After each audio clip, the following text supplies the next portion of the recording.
बचपन में जब मुझे रोना आता था तब बड़े मुझसे कहते थे आंसू पोंछो, हंसो।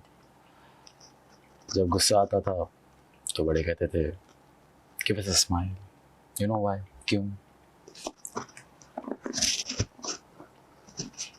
घर की शांति बरकरार रहे। अगर कुछ नफरत करना भी चाहते हो तो इजाज़त नहीं है। और जब हम बड़े हो गए हैं, प्यार करना चाहते हैं तो पता ही नहीं चलता। ये सारा इमोशनल सिस्टम ही गड़बड़ है, काम नहीं कर पाता, इट कांट फंक्शन। रोना, गुस्सा, नफरत कुछ भी खोलकर एक्सप्रेस नहीं कर सकते। अब प्यार कैसे एक्सप्रेस करें? सो कभी कभी अपने बड़ों से, अपने पेरेंट्स से गुस्सा होना ठीक है, इट्स गुड, इट्स हेल्दी,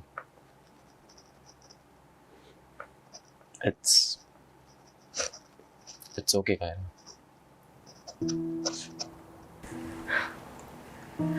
मुझे मेरे नाना नानी के घर छोड़ के गए थे। मॉम ने कहा कि वो बहुत जल्द मुझे वापस लेने आएंगी। गोवा में डैड का एक्सपोर्ट बिजनेस फेल हो गया था शायद, तो बेटर बिजनेस अपॉर्चुनिटीज़ के लिए डैड अफ्रीका, मिडल ईस्ट, पता नहीं कहाँ कहाँ गए। मॉम भी उनके साथ थी। पहले पहले तो मैं बहुत खुश थी नाना नानी के घर, big old house in Wesco.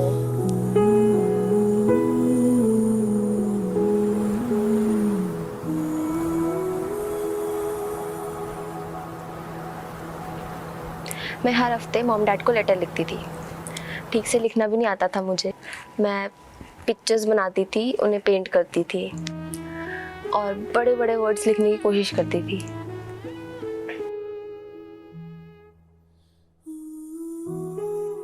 लेकिन लास्ट में एक ही सवाल पूछती थी कि अब वापस कब आ रहे हैं।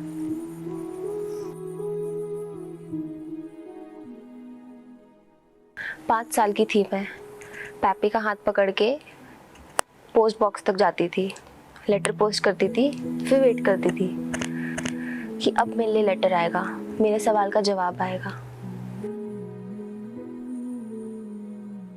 पर वो कभी आया ही नहीं।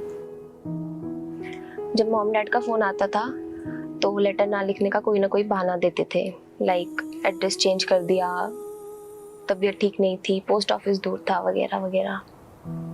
लेकिन मैंने लेटर लिखना नहीं छोड़ा। पापी मेरे साथ पोस्ट ऑफिस जाते रहे और हमेशा मेरे से कहते थे कि एक दिन मेरे सवाल का जवाब जरूर आएगा। फिर एक साल बाद mom Goa I with my new baby brother किटो।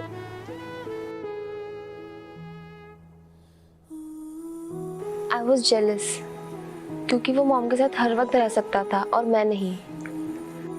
मॉम ने कहा कि मैं बस उनसे अब कुछ ही दिन और दूर रहूंगी, तो मैं खुश थी।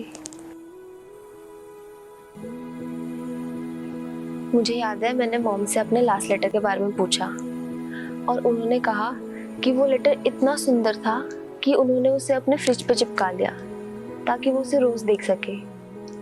I was so happy.